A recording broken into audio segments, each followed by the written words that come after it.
I think let's start. Yeah, sure. So good afternoon, everyone, to all the participants, the faculty members from various institutes of our country.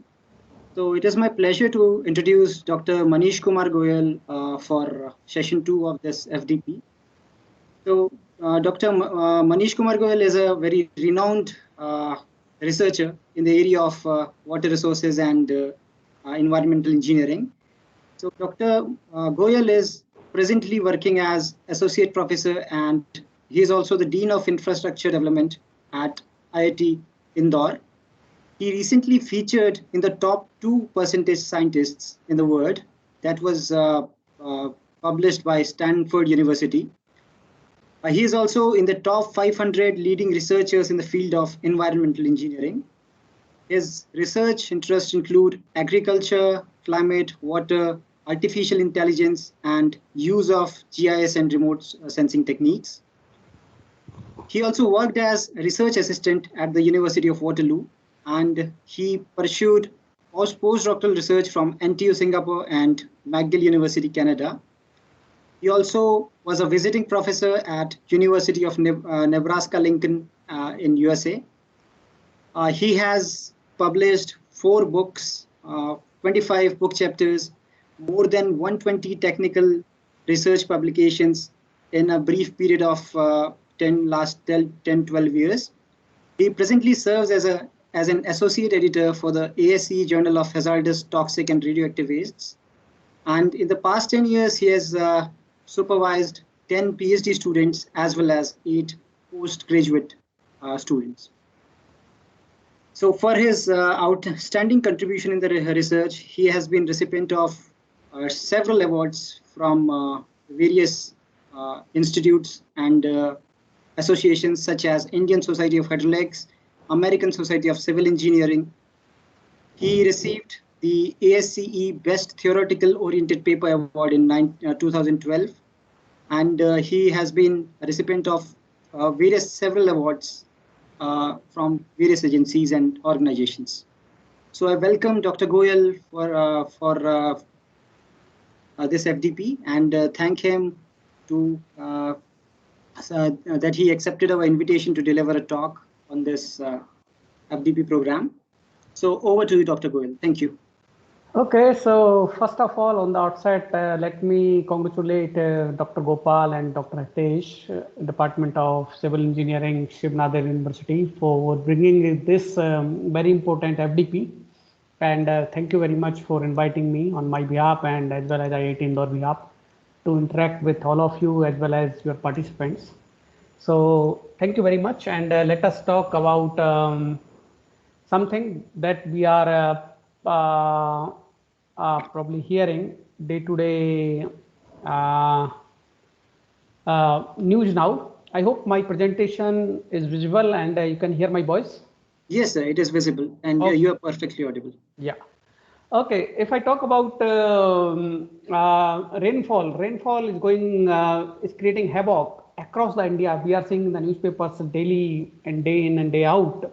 So why there is so much rainfall, how it is affecting the climate change, and how it is affecting our agriculture, what is the future? So these are the probably few questions that as a scientist, as a researcher, or as a faculty member, we need to answer them to the society at large in order to get some kind of benefit for the humankind.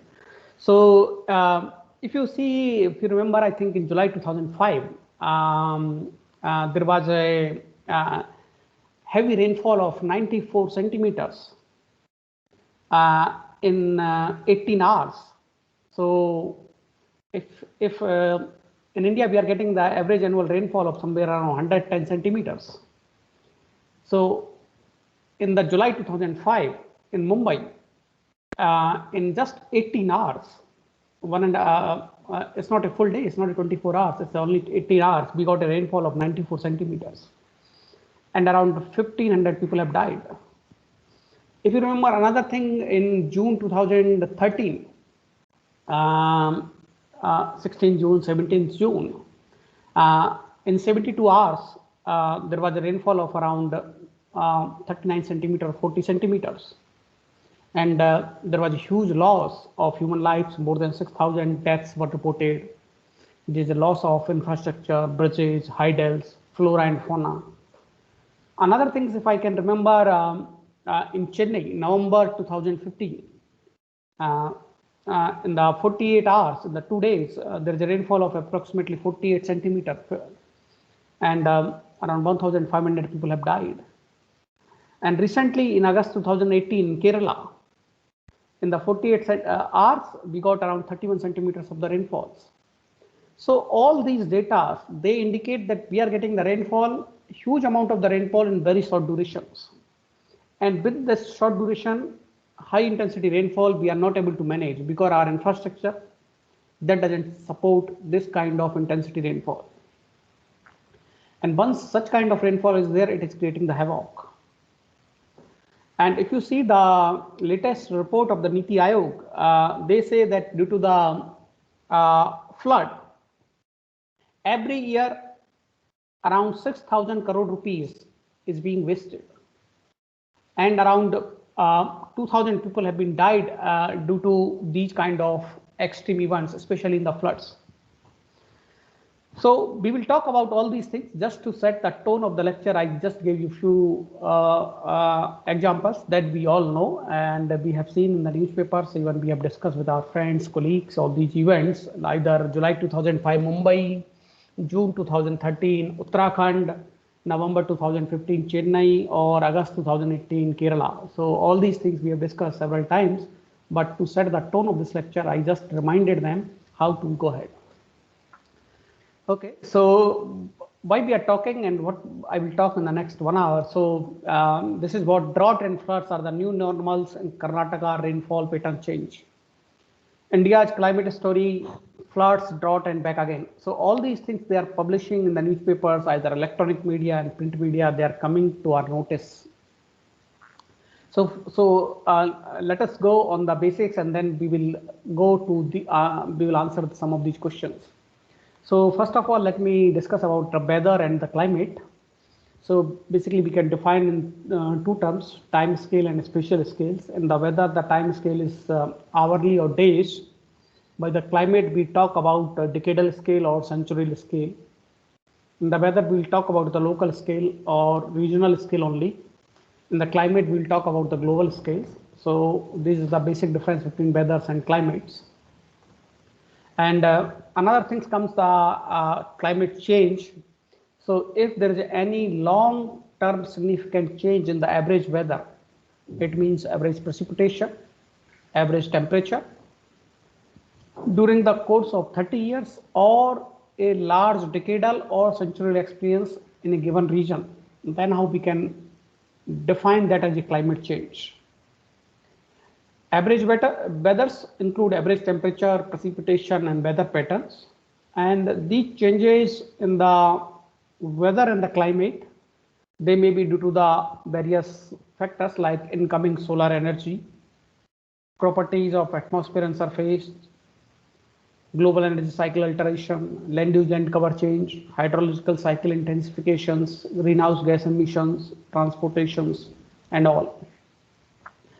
And if we talk about the elements that affect our weather, climate, and the conditions of the atmosphere, precipitation, temperature, wind, then you have humidity, clouds, and atmospheric pressure. So there are many other modes, but primarily these may affect the weather and the climatic conditions of the atmosphere. Okay, and who controls the weathers and climates? First of all is altitudes, which altitudes you are and which latitudes you are. So these are the factors.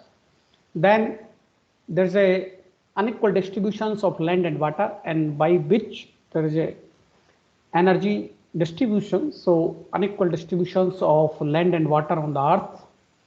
Then you have anthropogenic activities or human induced activities, industrialization, urbanization, deforestation, and all kind of activities. Then we have the ocean currents, and that in the oceans, you have the orientation of the mountain, whether it's a leeward side or windward side, so whether you will get precipitation or not. So orientation of the mountains, and the nature of the ground surface, whether you have vegetation or any other system. So these are the primarily 7 to 8 factors that control the weather and the climate.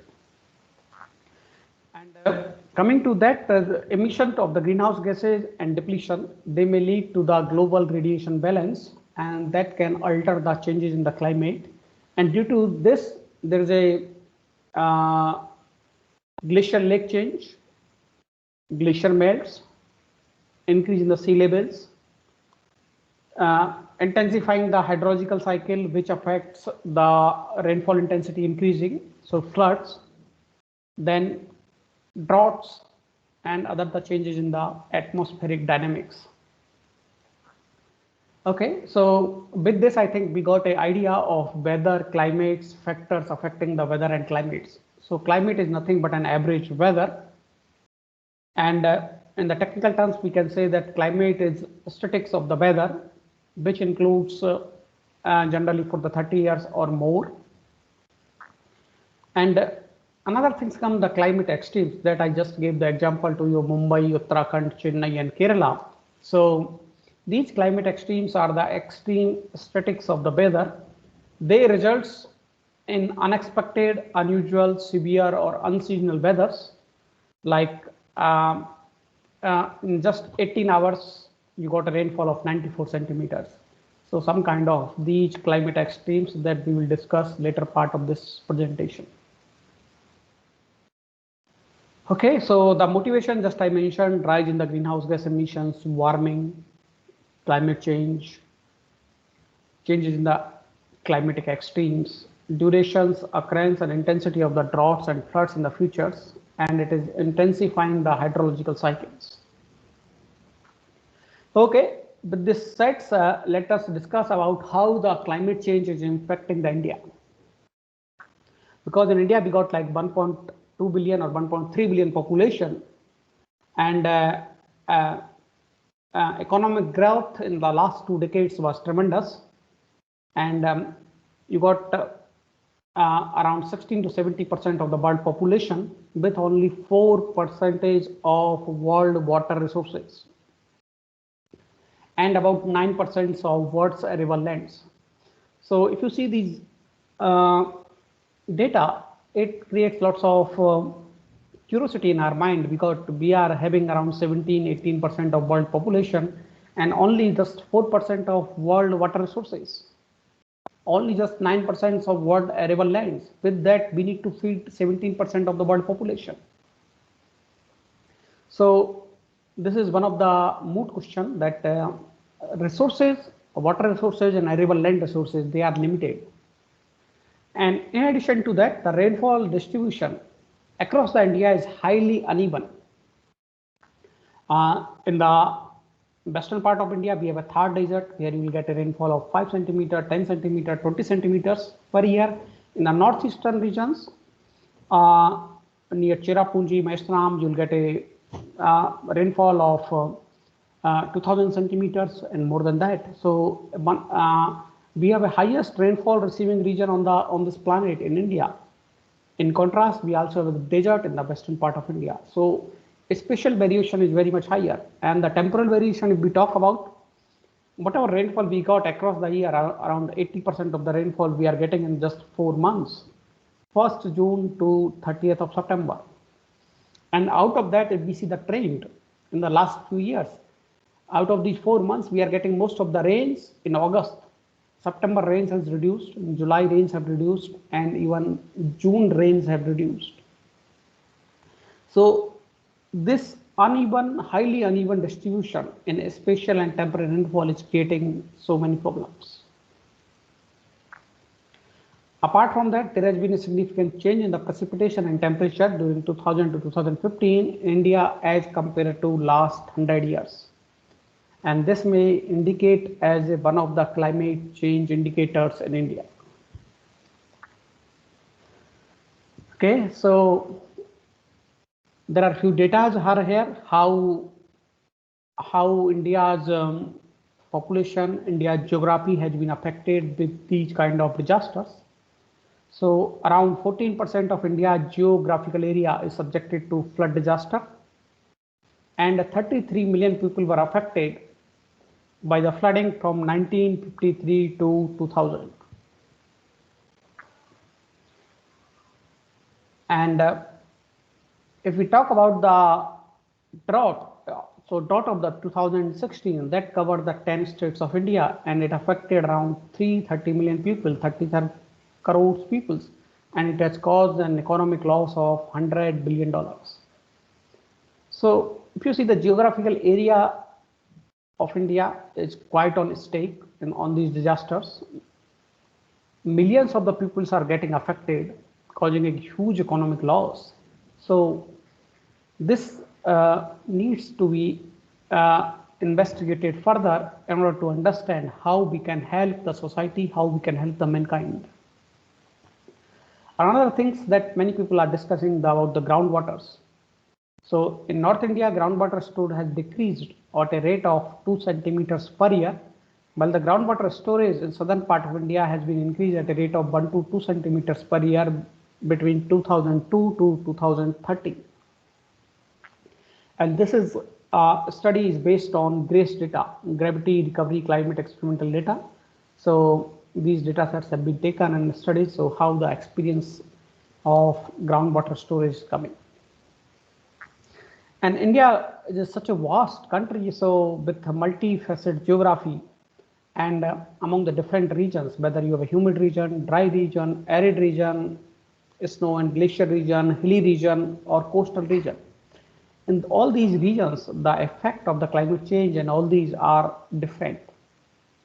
Therefore, it is very difficult to generalize and give a single kind of policy for across the India. In addition to that, if we talk about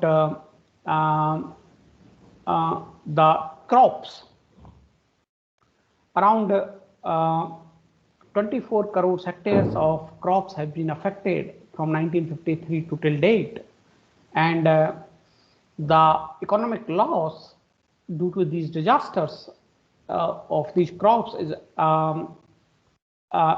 approximately 3 lakhs crore rupees.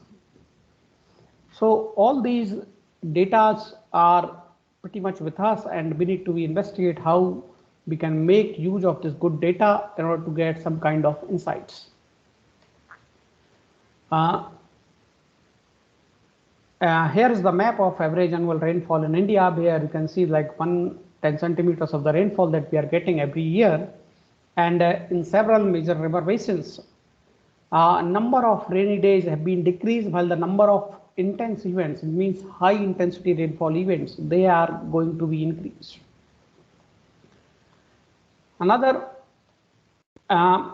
interesting aspect in terms of temperature, warming trends across the India have been observed with 2016 as a warmest year on the records since the nationwide record commenced from 1901.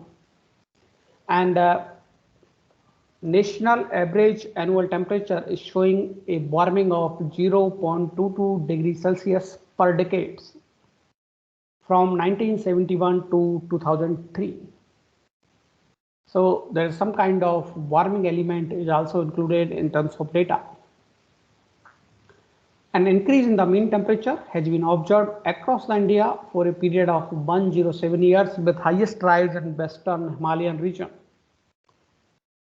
And if we talk about CMF5 models, coupled model inter-comparison project, generation 5, so they say there is an increase in the temperature, average temperature from 2 to 4.8 degrees Celsius up to or till 2080. So these are some of the modeling experiments, so they may be valid or not, but these kind of the projections we have in our hand. And we talk about the annual mean temperature, which is around 25.0 degrees Celsius from 1951 to 2015 across the India, where the mean temperature has increased by 0.25 degrees Celsius in the last 15 years. So 2000 to 2014 in comparison to 1951 to 2014.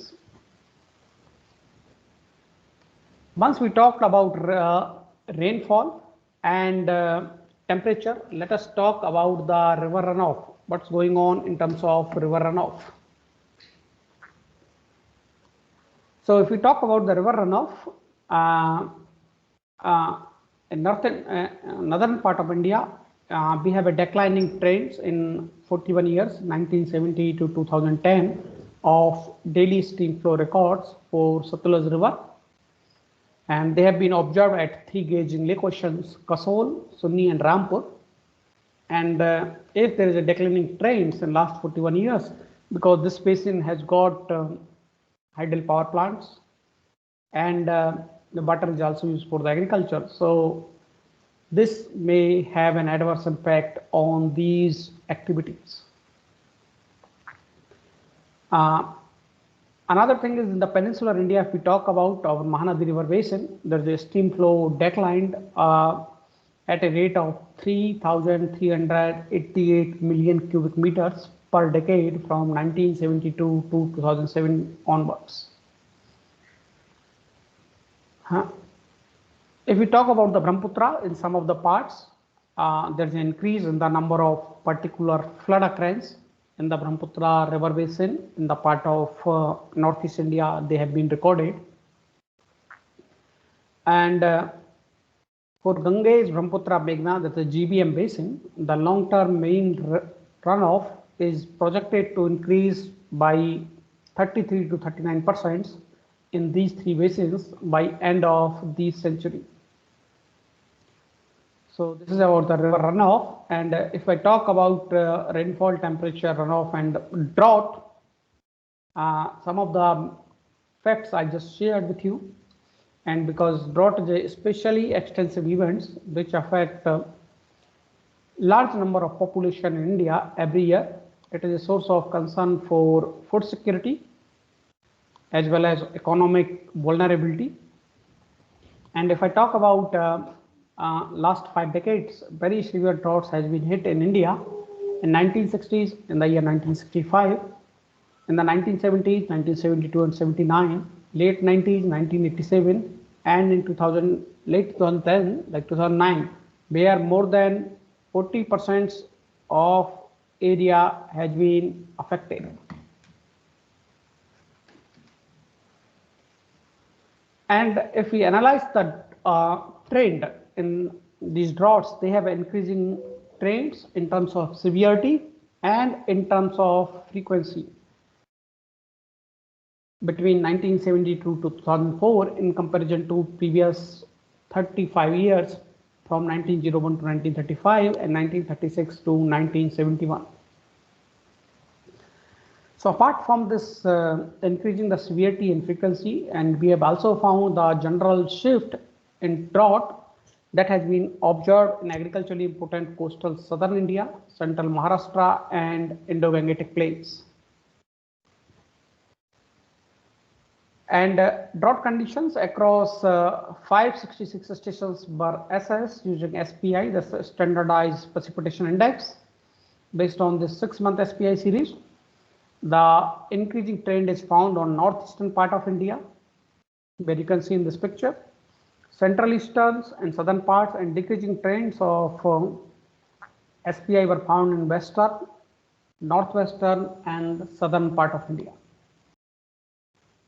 Okay, having understood this, let us talk about something related to glaciers, because India got around more than 9,000 glaciers. They covers 18,000 square kilometer area in Indus, Ganges and Brahmaputra river basins.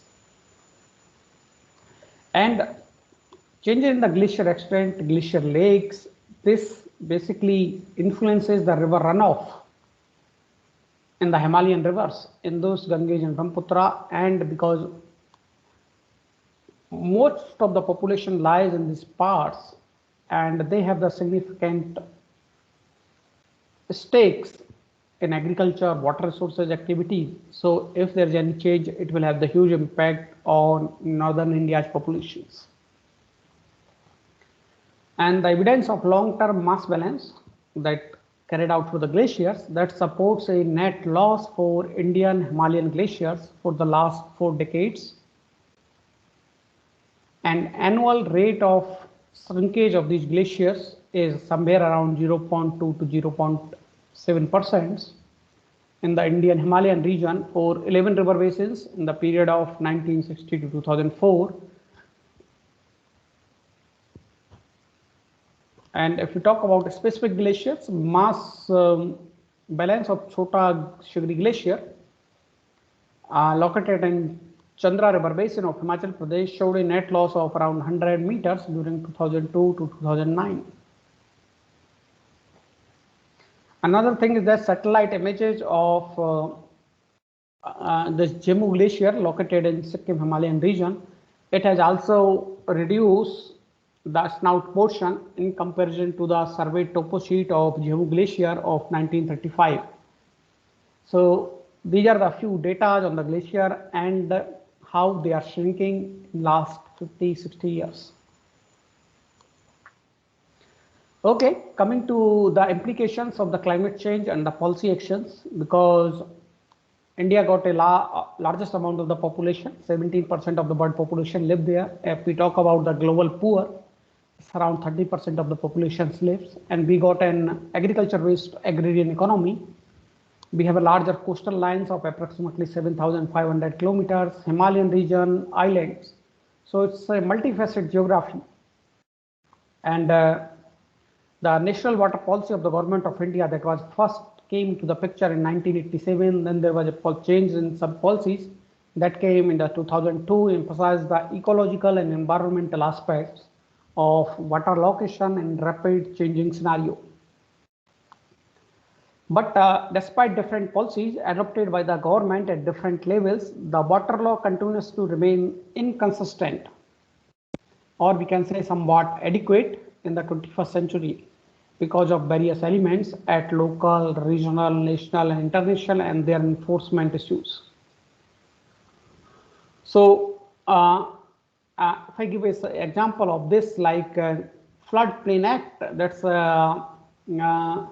the model was drafted by central government in 1975, and it was sent to all the state governments.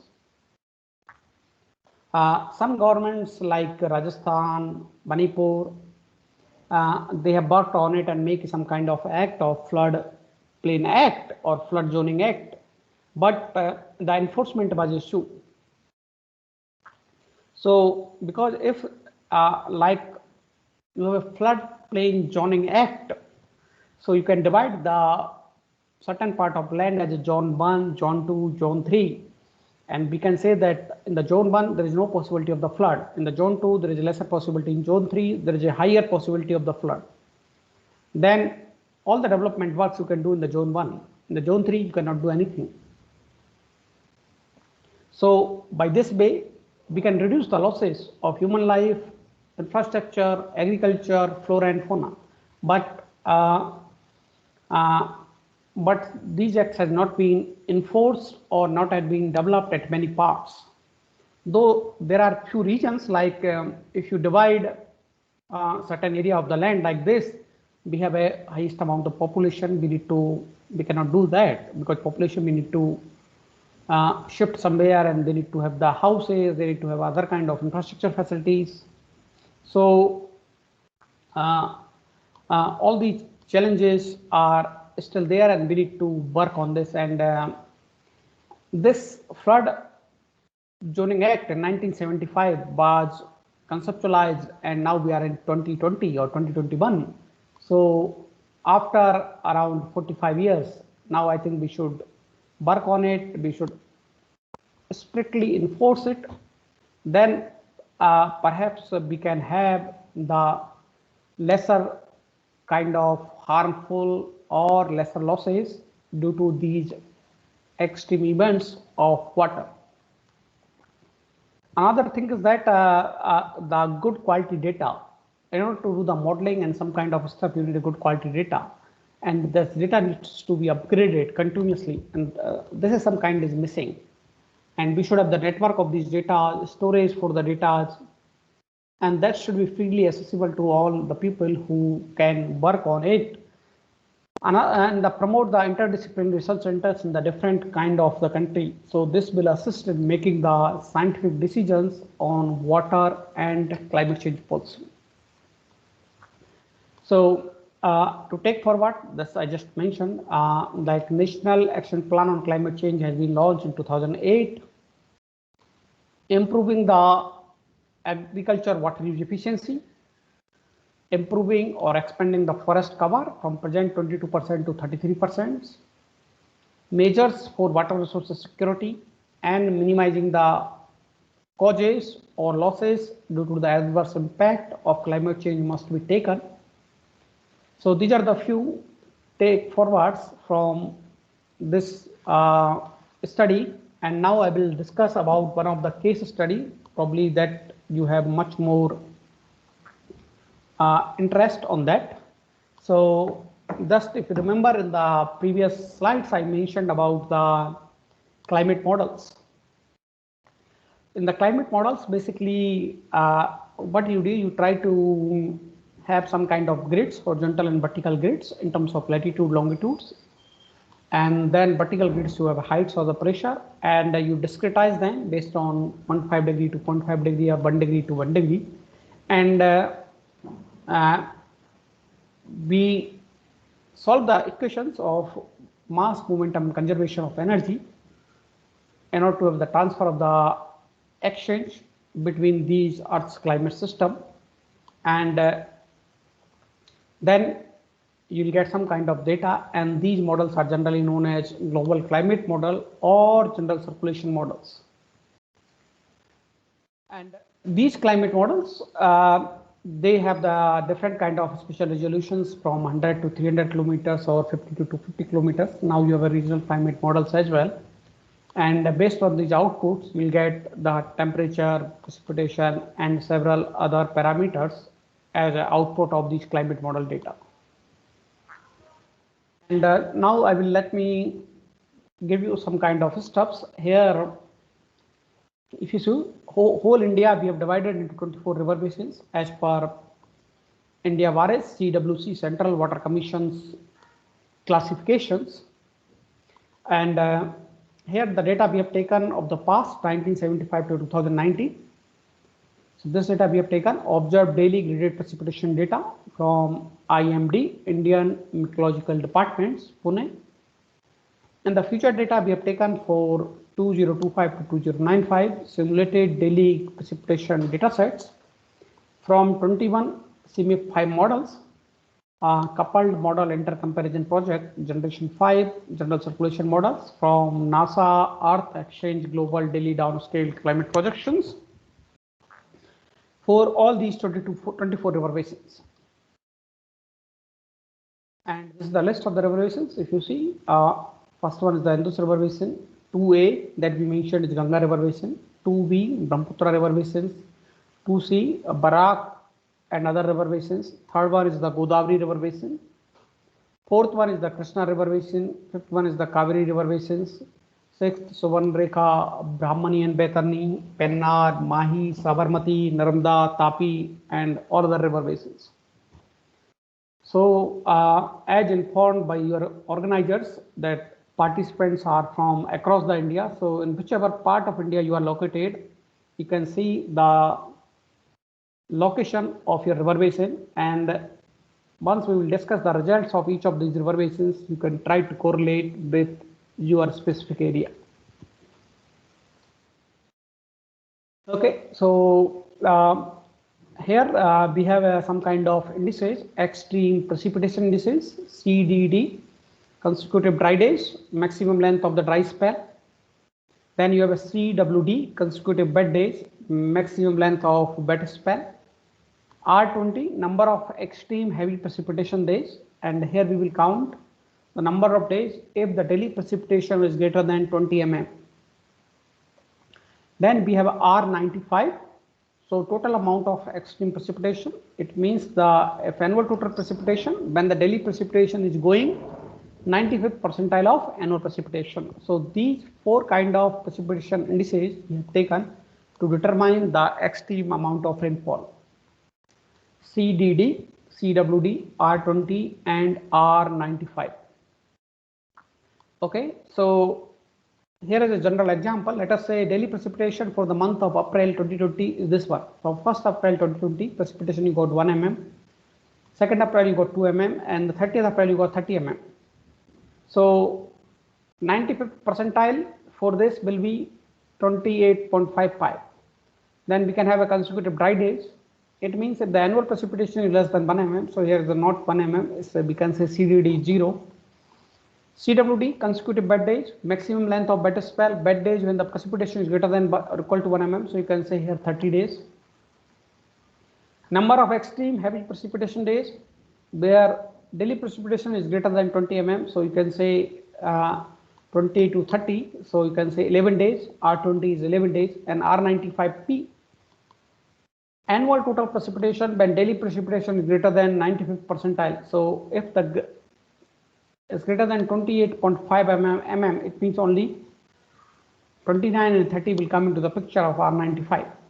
Rest that they will not come. So this is just an example to understand CDD, cumulative or consecutive dry days, consecutive wet days, CWD, R20, number of extreme heavy precipitation days, R95P, total number of extreme precipitation.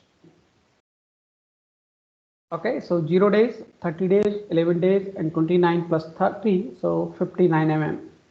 So like this, we have done it for from 1975 to 2019 and 2025 to 2095. So what we are going to discuss in the next few slides, we are going to discuss the trends of these precipitation indices in the past and the future. CDD, CWD, R95P, and R95P and R20, all these four. Based on that, we will develop the special vulnerability maps for the floods and drought based on the trend characteristics of precipitation indices. Okay, so R20 days, it means extreme heavy precipitation days. So here is the observed what is happening from 1989 to 2019, last 30 years. And what is going to happen in next 30 years in the medium term and then the long terms. So here you can see the legend 1 to 5 days, 5 to 10 days, 10 to 15 days, 15 to 20 days, and greater than 20 days. So R20, it means extreme heavy precipitation days across the past and the future. So this is the past observed one, and this is the future. And we are talking here only RCP 4.5, representative concentration pathway 4.5. So R20 across the past and future is found to be high, greater than 20 days for northeastern region and the Western Ghats. So these two regions, Northeast and Western Ghats. And low for the Western region. It means for part of the Rajasthan and part of the Gujarat is low, 1 to 5 days. 1 to 5 days. During 1989 and 2019, it means the past, the central and central eastern parts. The central and central eastern parts also show moderately high or high R20. It means greater than 15 days. So 15 to 20 and 20. So this portion is also show some kind of extreme heavy precipitation days from 1989 to 2019. And then during 2025 to 2055, the central and central part also show the moderately high R20, and now it has gone to 20 days, from 15 days to 20 days. And the same thing with 2065 to 2095. So based on the location you are located today, you can find out how it was happened in the past and how it is going to be impact in the future. And if I talk about the trends, whether they are increasing, decreasing, significantly increasing, or significantly decreasing. So during 1989 to 2019, R20 shows both decreasing in Ganga Basin, Northeastern Basin, Godavari Basin, Tapi Basin, and upper parts of Indus Basin. And there is increasing trend in parts of southern India, central eastern, and western regions of India. If we talk about 2025 to 2055, R20 showing an increasing trend across the country in the future. So you can say that most of the parts is with this pink color, except barring the fuel. And this is showing a positive trend across the country in the future. Central and central eastern parts, they are showing significantly increasing trends in the future in terms of extreme heavy precipitation days, R20. So you can see the trends here, they are decreasing, increasing, significantly decreasing, or significantly increasing. Then you have a sin slope, mm per year. So -4 to 0, 0 to 4, and 4 at each of these locations. Okay, coming to the second one, R95P. How's the trend and observed, and how's the trend in the future? So generally R95P attain higher magnitude of greater than 500 mm in the Western Ghats and northeastern parts, while the western region encompasses lower magnitudes of 25 to 250 mm. The region with regions with lower R95P, they cover more area in 1989 to 2019 than the 2025 to 2055 and 2065 to 2095, while the spatial pattern remains similar. So you can see the changes. The spatial pattern is not being changed, but the intensity is going to be increase of extreme precipitation R95P in 2065 to 2095 compared to 1989 to 2019. And what are the trends, whether they are increasing, decreasing, significantly increasing, or significantly decreasing of extreme precipitation. So during 1989 to 2019, around 50% of the country comprising of the parts of Central East, Western, Southernmost, and Central, they are showing the positive trends. And R95P, that shows a positive trend across the country during 2025 to 2055. Northeastern regions show a significantly increasing trends. And during 2065 to 2095, R95C shows a positive trends across the country. Only a few parts of western regions show a significant increasing trends. So which part of India is showing increasing, decreasing, significantly increasing, and significantly decreasing between observed and the futures, that we can see in terms of extreme precipitation R95P. Then we have a consecutive bad days. How many consecutive bad days are there? So CWD is generally high, greater than 25 days for Western Ghats and the northeastern parts, and it is low for the part of western part of India where Rajasthan, Gujarat, and part of Madhya Pradesh. And during 1989 to 2019, the most part of India encompassed moderately low and low CWD. And we talk about 2025 to 2055 and 2065 to 2095. The spatial patterns are similar, where along with the northeast and western Ghats, the central eastern parts also show a moderately high or high CWD, consecutive bad days. And what is the trend of these bad days? Overall trend in CWD across the country is increasing. During the 1989 to 2019, and this is showing a positive trend for the near future terms 2025 to 2055,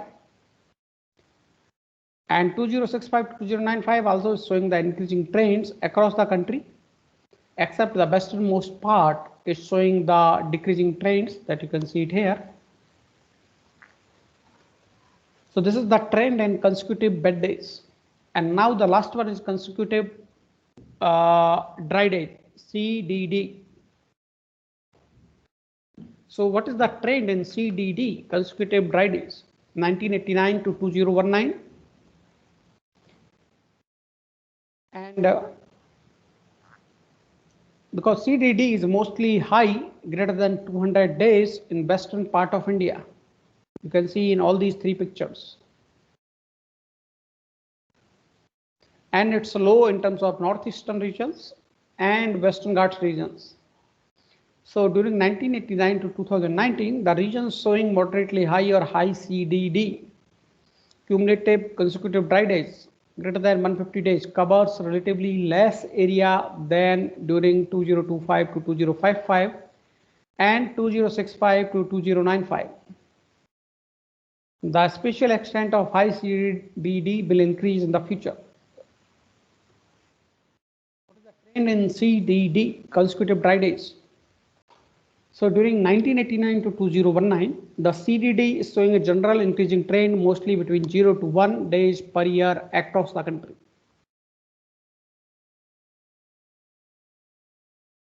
So CDD generally shows a decreasing trends over 2025 to 2055.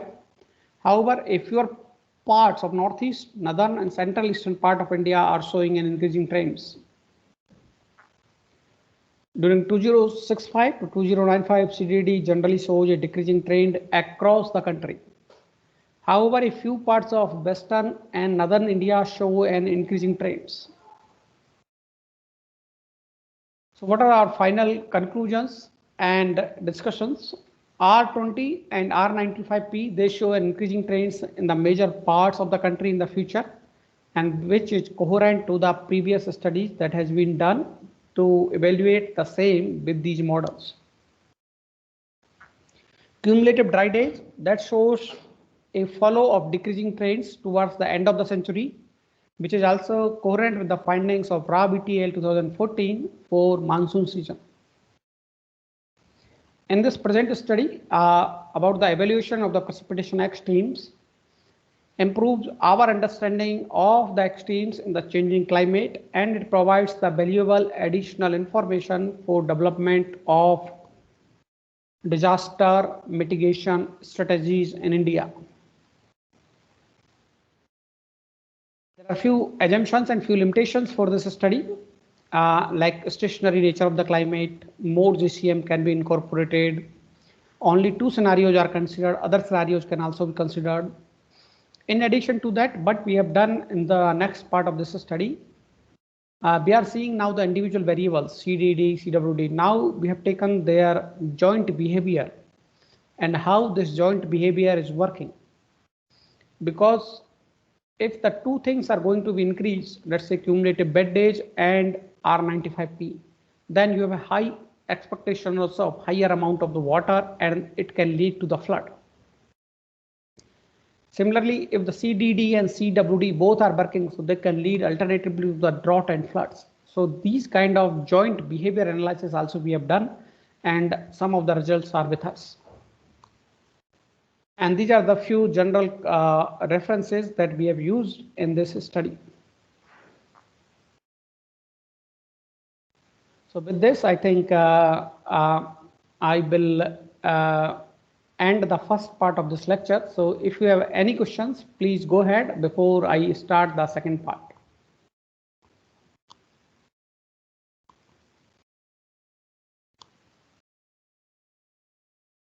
Thank you, Dr. Goyal.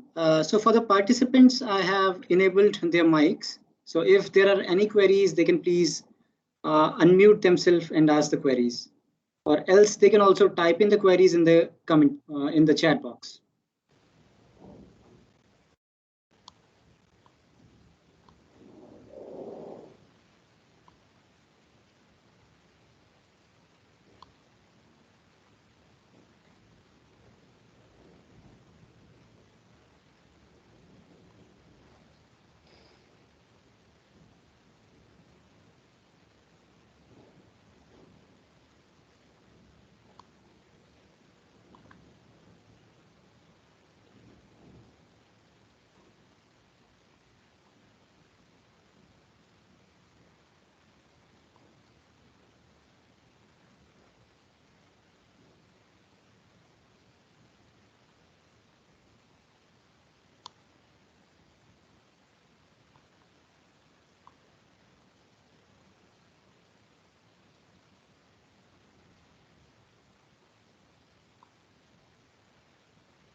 Hitesh, Yes, sir.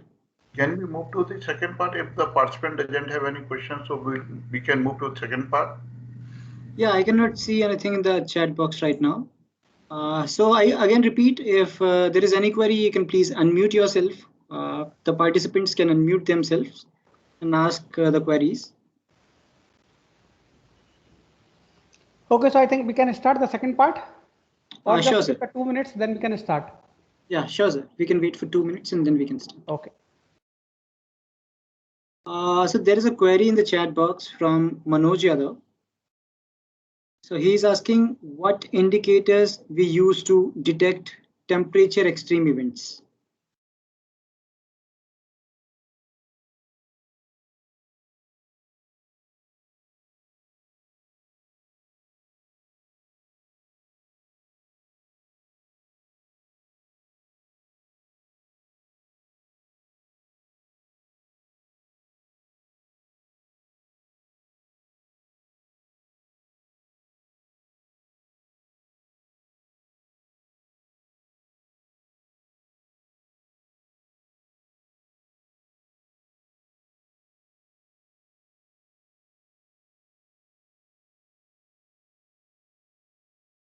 So I think Manoj, Dr. Goel will answer your query once we are back after the 2 minutes break. Okay, sir.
Hello, everyone.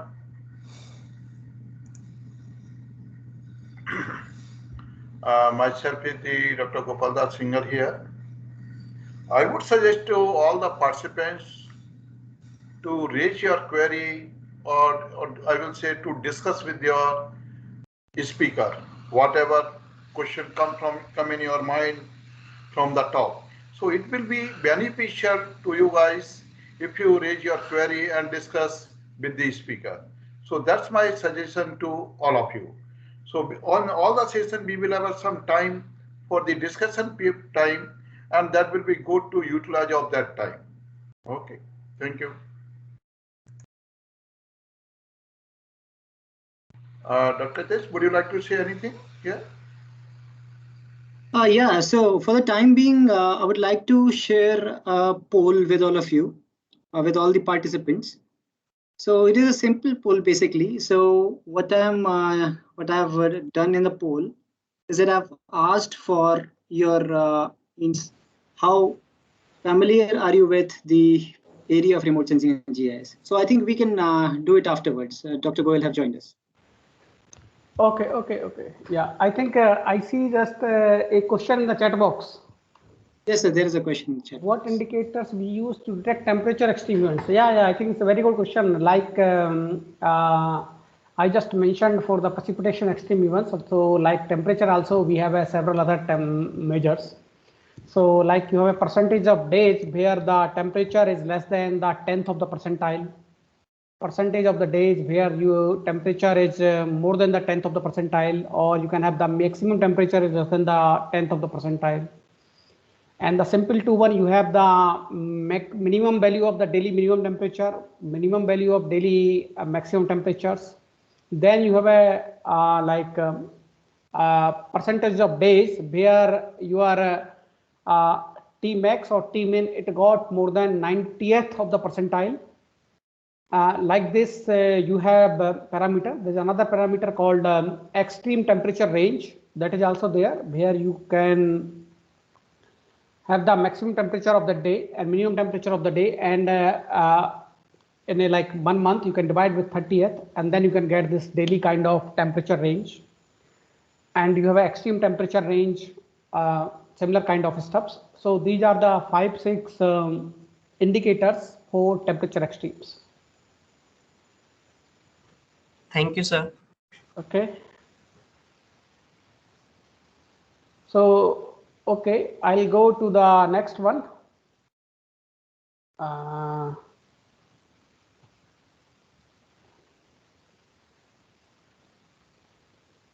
Okay. This we have just discussed, June 2013 phenomena. So, and I have discussed this flood events of Chennai and Kerala, Mumbai, and Uttarakhand. All four we have developed, and these are the few pictures. So I'll come to these are the few pictures from the US. I'll take you to the different aspects. I hope you all will enjoy this. We all have seen the rivers, like I think everybody has seen the rivers. So how the rivers in the sky? Rivers on the land we have seen Ganges, Brahmaputra, Narmada, and many other rivers in your surroundings. But how about the rivers in the sky?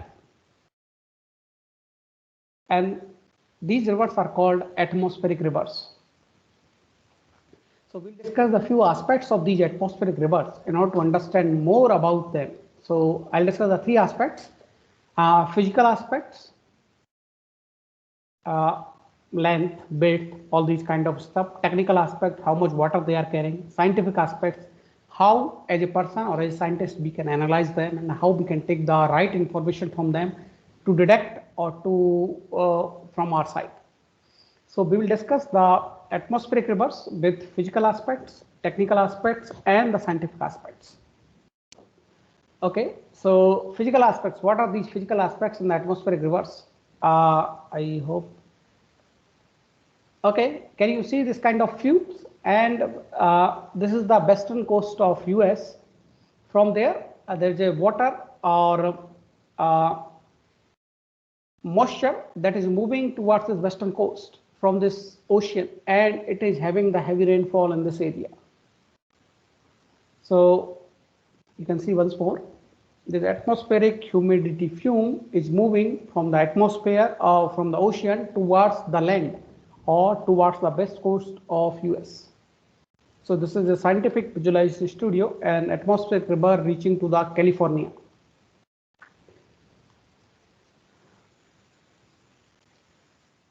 Okay. So what is the atmospheric rivers? Atmospheric rivers are relatively long and narrow regions in the atmospheres, like rivers in the sky, that transport most of the water vapor outside of the tropics. So you can see some of these typical examples of atmospheric river. AR denotes the atmospheric rivers. So these are the long and narrow regions where you have some kind of integrated vapor transport from 150 kg meter per second to 700 kg per meter per second. And this is one of the case study of 6th November 2016. So atmospheric rivers are just like rivers, and they are carrying the huge amount of water vapor from one place to another place. Okay, what is the atmospheric river? I hope many of you can listen. Here's a 2 minutes.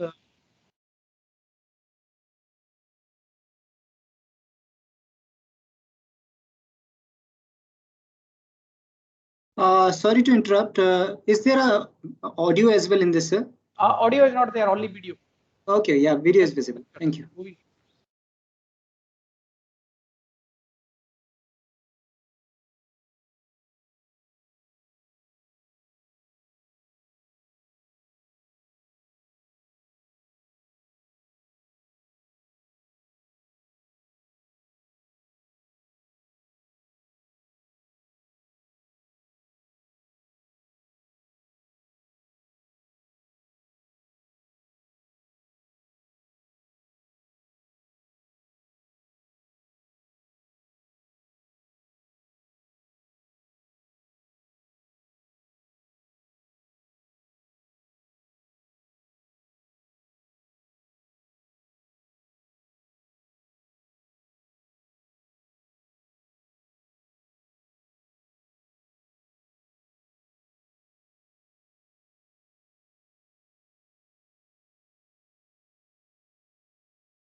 Okay, so this is a few pictures of atmospheric birds, how they are reaching to the land from the ocean and how they are impacting. So coming to the significance of the atmospheric rivers, how magnificent they are and how the magnitude, connectivity and impacts is there. So strong atmospheric river, they can carry more than twice the volume of Amazon rivers. Okay, if you can imagine the volume of the Amazon rivers, so atmospheric river can carry the volume twice of that. So that's how the magnificent they are. Magnitude, atmospheric river can approximately 400 to 700 kilometers wide and thousands kilometers of the long on an average. Okay, so 400 to 700 kilometer wide. What is the width of the river Ganga? Average width or average width of any river for that, say it's not 400 to 700 kilometer range, right? So atmospheric river, they can have the range of 400 to 700 kilometer wide and few thousand kilometers long. Connectivity, they have the close linkage with the precipitation patterns at specific regions in the world. How the precipitation pattern will be there in some part of the world, they have the close link with that. 30 to 50% of annual precipitation in the west coast occurs in a just few atmospheric river events. So you can see around 1/3 to half of the annual precipitation is coming through the atmospheric rivers. And why they are important to all of us? Because of water availability. In order to understand the extreme flood events, so they are important for the scientific community and the researchers. So I hope the magnificence is clear, magnitude is clear, connectivity is clear, and the impact is clear of atmospheric rivers. Okay, bigger than the biggest. What is the meaning of this? How magnificent the atmospheric river can be. Length of the Ganga River is approximately 2,704 kilometers. Length of the Amazon River is around 6,575 kilometers. A strong atmospheric river can carry twice the volume of Amazon rivers. So the amount of the water, amount of the humidity they can carry, we can imagine. Thousands of kilometers long with an average width of 400 to 700 kilometers. Our length of the river Ganga is only 2,700, and length of the Amazon River is 6,500, and they are the several thousands of the kilometers long with average width of 400 to 700 kilometers.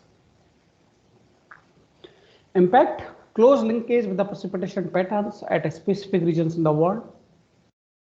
30 to 50% of annual precipitation on West Coast occurs in just few atmospheric river events. Medium for availability for the beneficial rain and ice, causing devastating floods and thus influencing global climatology at regional and global scale. Here are the few of the media coverage of these atmospheric rivers. Atmospheric rivers cause $1 billion damage in a year, study shows, and are getting worse. Atmospheric rivers over the Atlantic blamed for the torrential rainfall. So there was torrential rainfall in somewhere in February 2022, and atmospheric river is to be blamed for that. Atmospheric rivers fuel most flood damage in the US West. Climate change will make them worse. Atmospheric river storms can drive costly flooding, and climate change is making them stronger. Atmospheric river to bring more rain in Southern California next week. Pineapple Express storm will bring more flooding and snow to the west. So the name of the one of the atmospheric river is Pineapple Express. So here it is mentioned on that. Pineapple Express storm will bring flooding and snow to the west. So these atmospheric rivers are making the news headlines as well. And the few points that I can mention about the atmospheric rivers terminology. So atmospheric terminology generally used for moisture plumes with greater than threshold of irrigation water vapor or irrigation water vapor transports. So the threshold I will mention to you in the technical and scientific aspects. Not all the ARs gives the heavy precipitation. It's not that every AR in the atmosphere will give you the heavy precipitation. No. You need a strong winds, moisture content, and lesser stable environment in order to precipitate the atmospheric rivers. Terrain greatly enhances the precipitation associated with atmospheric rivers on the west side of the continents. Okay, so once I have understood or got an idea about atmospheric rivers, what are their characterizing strength and impact? So based on American Meteorological Society, AMS, AR categories are defined in the 5 ranks, 1 to 5. And first one is the weak one. What is the nature of these weak AR, atmospheric river? They are generally beneficial. What is the example for that? On February 2nd, 2017, atmospheric river hit California, and that lasted for 24 hours at the coast and produced modest rainfall. Second one, air category is moderate, mostly beneficial but somewhat hazardous.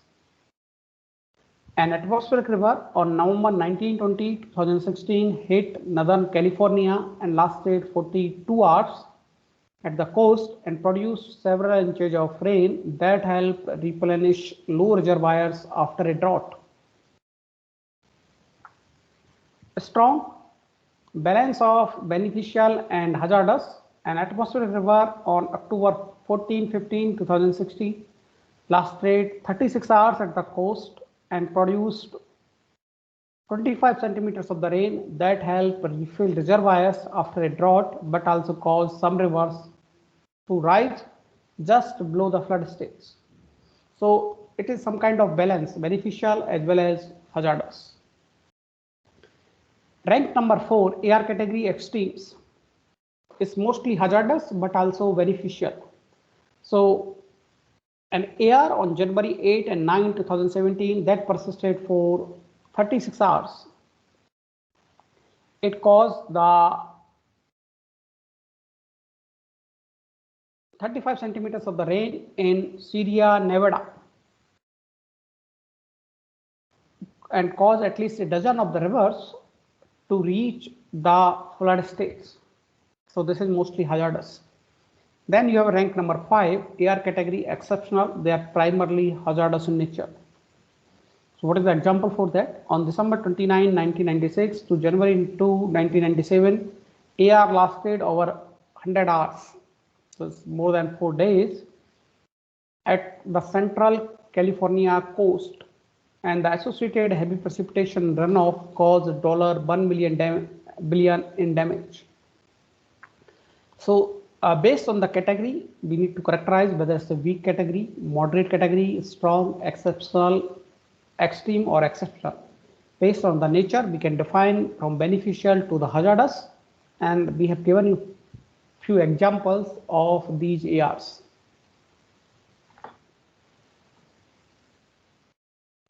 Okay, so how the distribution of these AR intersecting with the coastal lines.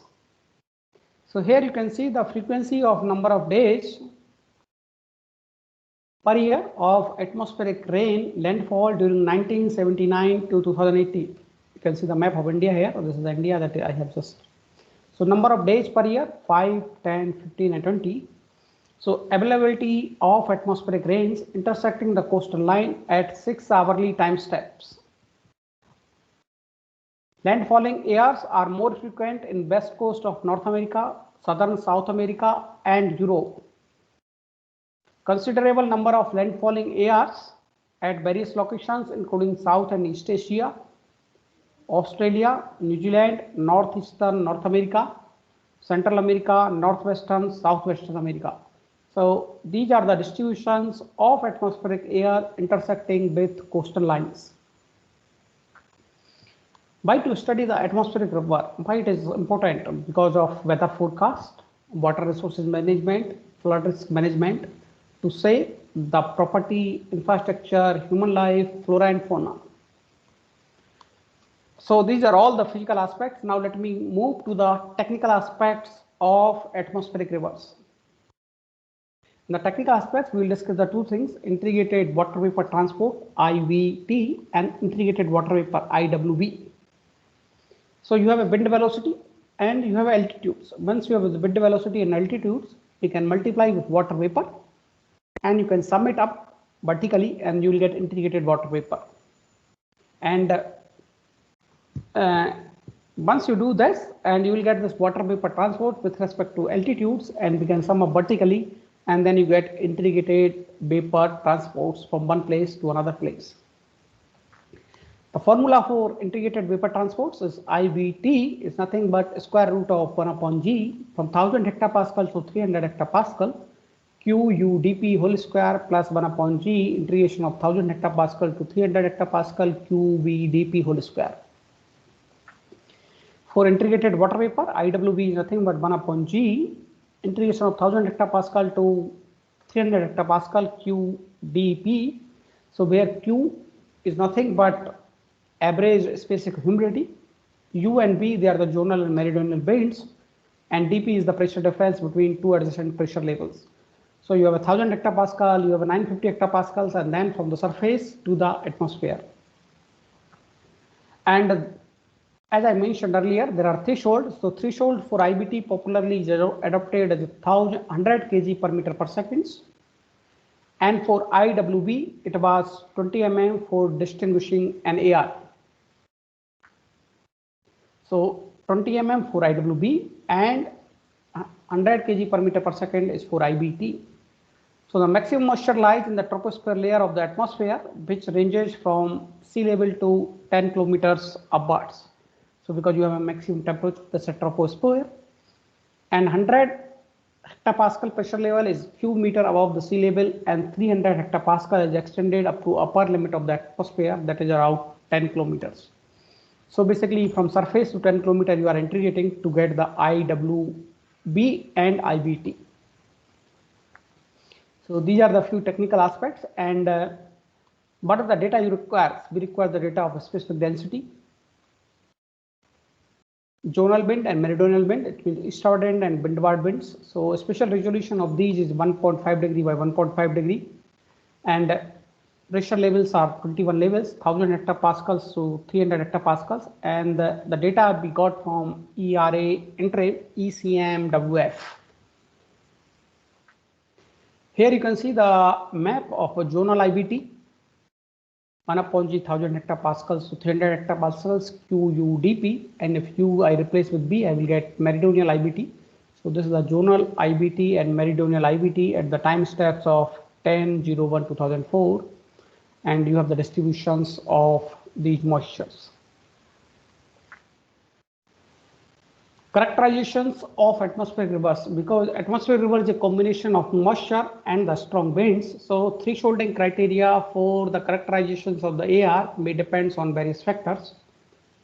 First is the area of interest, it means the location. Then you have a seasonal variation, and then finally landfalling probability. How much of the probability will AR will fall on the land.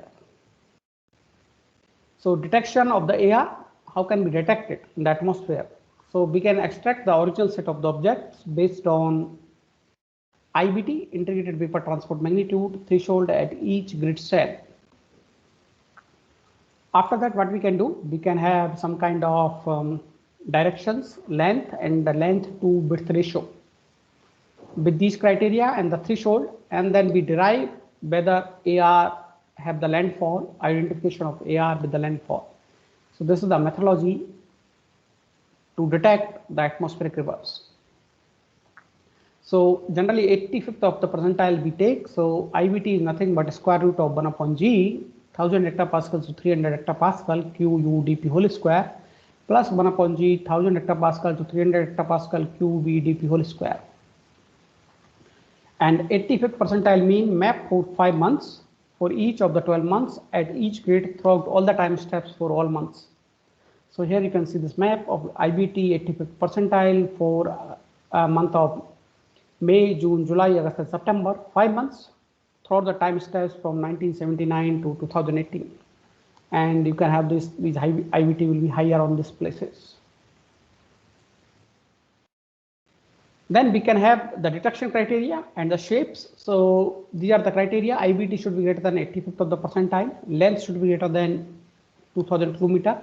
Length to width ratio should be greater than 2, and mean meridional IBT. So based on that, you can find different kind of shapes of these IB atmospheric rivers. You can see on the North America, you can see on the Latin America, then you have the northern part of Africa, southern part of India in the Indian Ocean, near Australia and New Zealand, all where you can find the detection of AR shape from the map based on these criteria. Okay, coming to the scientific aspects after physical and technical aspects. So how the AR in the changing climate is behaving in terms of frequency, location, precipitation extremes, snow and ice melt, flooding, and where the AR frequency is getting to increase. So this is a schematic summary of the main changes of atmospheric river characteristics and their impacts under the warming of RCP, representative concentration pathways 8.5. So red and blue symbols, they reveals the increasing and decreasing respectively. Gray symbol indicates unknown changes, and the background shading indicates the AR frequency increases based on SpinGITL papers. So you can see on the East Asia, red, this is going to increase. It means the frequency is going to increase. If I talk about the North America, frequency is going to increase in the locations, precipitation extremes, even flooding, they are going to be increased. So based on each of the location, either East Asia, New Zealand, Southern America, Antarctica, Northern America, Greenland, Arctic, Europe, and Southern America, we can find out how the frequency, locations, precipitations, extreme precipitation, snow and ice melt, and flooding, whether they are increasing or decreasing in the changing climates. So under A2 greenhouse gas emission scenario, with emission accelerating throughout the 21st century, average AR statistics do not change much in the most of the climate models. However, extreme changes notably, hence research shows that more frequent and more severe floods in California under projected climate change. So more frequent and more severe floods in California under projected climate change. And the projections indicate while there will be 10% fewer AR in the future.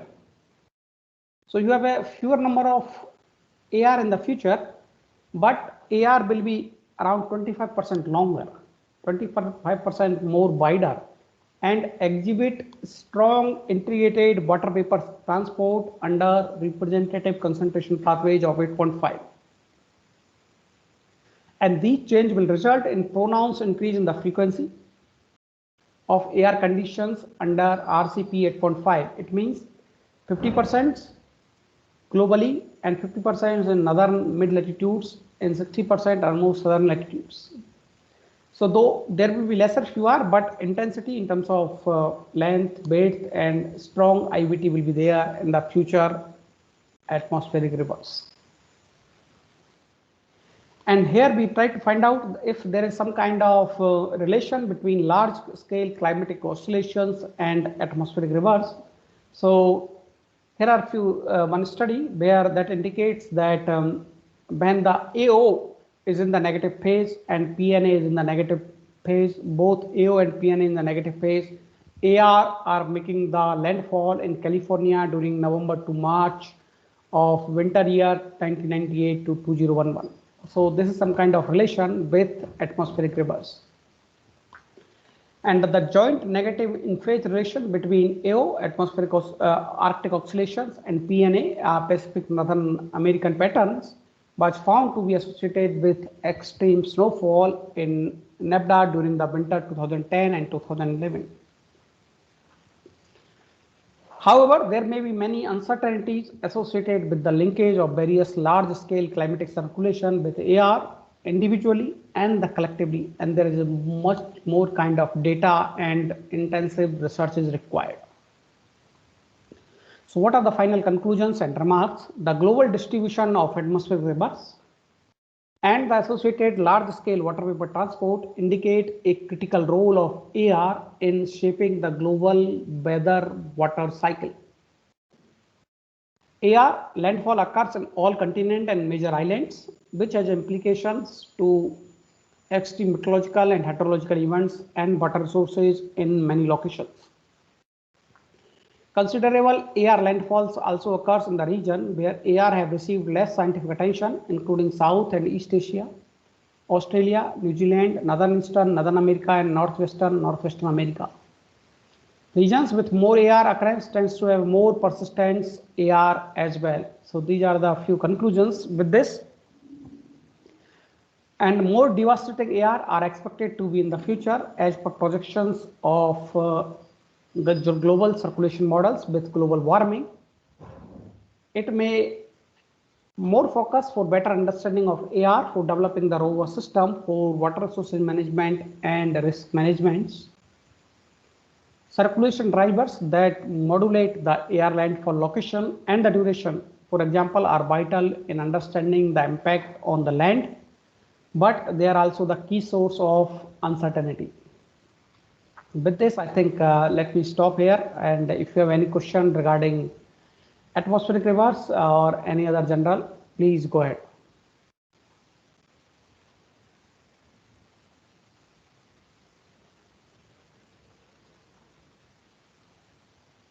Thank you so much, Dr. Goyal, for the interesting talk. I really found the talk on atmospheric rivers really interesting and intriguing.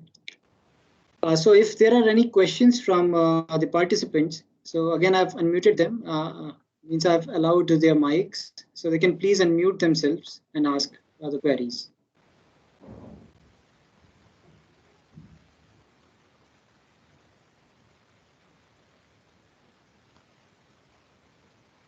Or else you can also type in your queries in the chat box.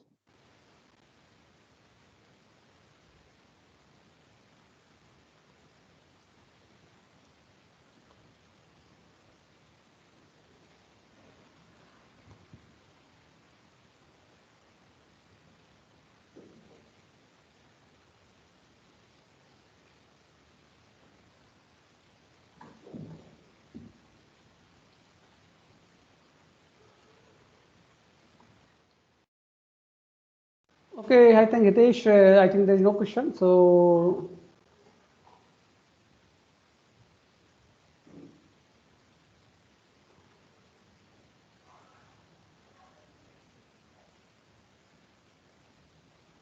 Yes, I see that there are no queries that are there in the chat box or in the mics.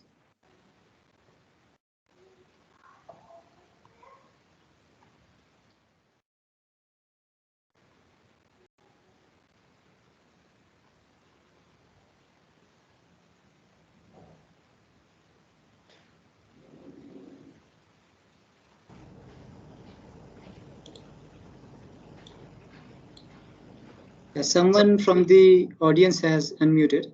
So please, if there is any query, please go ahead. Participants.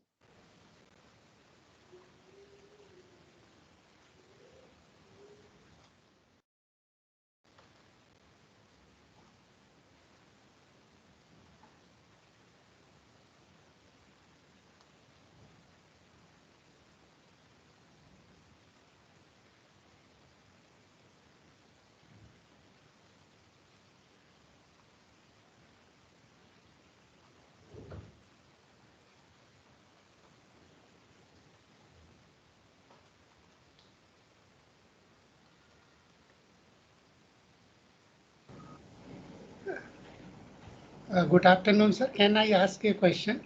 please go ahead. I have a question. How does climate change affect the natural environment, especially in the agriculture crops? How the climate change affect the agriculture crops, right? Right, sir, right. Yeah, okay. So climate change basically has a few kind of things like you have changes in the intensity of the rainfall, frequency of the rainfall. If I have my crop and crop needs water at that point, if you are not getting that water at that point, crop may die. So because of this climate change, what is happening? Whatever amount of the rainfall you should get in 4 months, you are getting in 1 month. Or whatever rainfall you are getting in 1 month, you are getting in few days. So the distribution has become very much uneven, and this is creating a lot of problem. Number of rainy days have been reduced, number of dry days has been increased. Though the amount of the rainfall may be the same, but these kind of distribution have an effect on the crop. If you have a sustainable water pumping through well, boring, then your crop may grow, there is no issue. But if you have fully survive on the monsoon, it have the impact, because earlier monsoon may be or the rainfall may be pretty much regular several decades back, but now it is not the case. You have erratic rainfall, intensity of the rainfall is changing, duration is changing, therefore it is affecting the growing of the crops.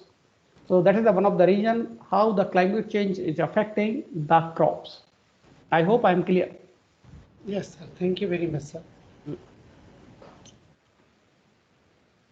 So Dr. Goel, there is one small query from my side. As far as I'm not my area of expertise is not in the climate studies, but what I have seen in some of the studies that they found the impact of climate change or the temperature rise more in the regions such as North America, in Canada, where the temperature has increased dramatically from the past few years. So do we have any particular region in our country, in India, in which we have felt the temperature rise or any other climatic change indicator the most? Any particular region? If I talk about across the India, it has been increased from 0.5 to 0.8 degrees Celsius in last 30 years. So any particular regions in our country? Where, yeah, the southern part of India has increased much more than the southern part of India. Mm-hmm. Thank you so much. Now I think there is a query from Tirthankar Banerjee in the chat box. So he is asking how a GCM can distinguish climate change and climate variability, or is it that it purely depends on the modeler? Okay, so there are two things: climate change and climatic variability. GCM has nothing to do with the climate change and climatic variability. Basically, GCM, you have to solve the equations in terms of either horizontal grid or the vertical grid, conservation of mass, momentum, and energy, and whatever the inputs is coming, you can use either for climate change and the climatic variability.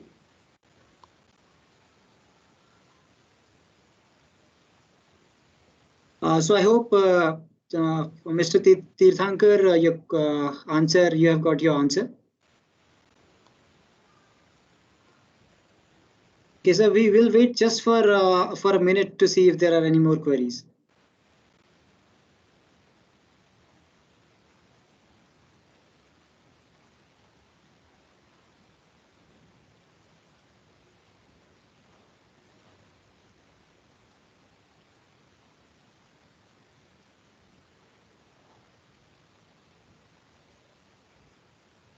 Okay, in continuation to what I asked, I think there is one query from Mr. Ganesh Bhatt. He is asking which countries are most affected by the climate change. Okay, if I talk about okay, is India affecting most? Yes, Bangladesh. You can pretty much say Bangladesh is most affected by the climate change. Even India is affected by the. Many of the island has been water level has gone up, or many of the coastal line water has gone up. So you may have seen the Maldives. Maldives president, they have the meeting at underwater. They were there for 2.5 years, saying that climate change is affecting their country, and the country will soon, in the next several decades, will be under whole water. So many of the things have been affected by the climate change, and which countries are most affected? Especially, I can say the coastal countries or the countries which are located in the oceans. They are affected by the climate change. But more or less, every country has been affected by the climate change. Sir, I have a question. Yes, Can please I go ask ahead. you? Yeah, recently there is an increase in flooding in Europe, China, and sometimes in several parts of India also. Now, what I found is that a large area of Amazon forest has been cleared in the recent years. Is there any correlation between this clearing of Amazon forest and heavy rain in other parts of the world? But my doubt is that because if the rain is not coming to Amazon rainforest, that rain will be falling on some other parts of the world. Is that happening now in Europe, in other parts of the world? As such, I don't remember any study in my purview that has a direct correlation with Amazon forest and the Greece flood or other part of the Europe flood. But yeah, as a scientist or as a researcher, obviously if the forestation is there, it will attract more kind of rainfall, so it will have the impacts. But as such, Amazon one, I express my limitation on that. Okay, sir. Thank you. Mr. Danesh, you can please unmute yourself and go ahead. Hello, good afternoon, sir. Myself, Dr. Dhanesh Ligade from Sholapur, Maharashtra. I want to ask the question, sir. Suppose we want to apply for the agriculture and climate in QGIS open source software. Which extensions will be do some applications related to geography and climate? QGIS, and how it can be, I have not used. I don't know why the idea. Mr. Danish, there is a specific session in this FDP program on sir. QGIS software. So it is on 5th of August, 3 p.m. to 5 p.m. Session number 12. Yeah. Okay. Thank you, sir. Thank you.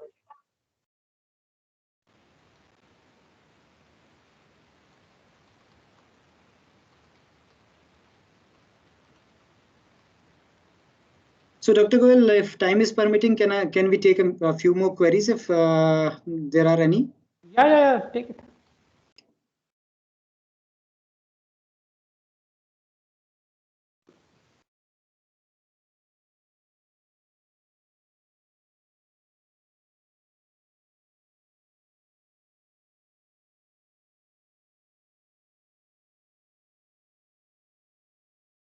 Okay, any queries related to climate studies or the impact of climate change?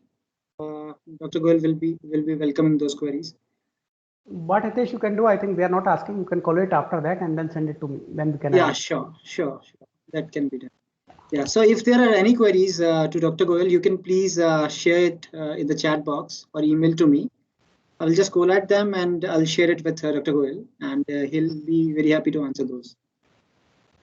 Okay, so with this, I thank Dr. Manish Kumar Goyal. Thank you, sir. Thanks a lot for accepting our invitation and giving such a descriptive and wonderful talk on climate studies, climate variability, as well as the atmospheric rivers. I personally found it very interesting and intriguing. Thank you so much. Thank you so much for being here with us. Okay, thank you. Thank you for calling. Thank you so much for interacting. Thank you. Thank you, sir.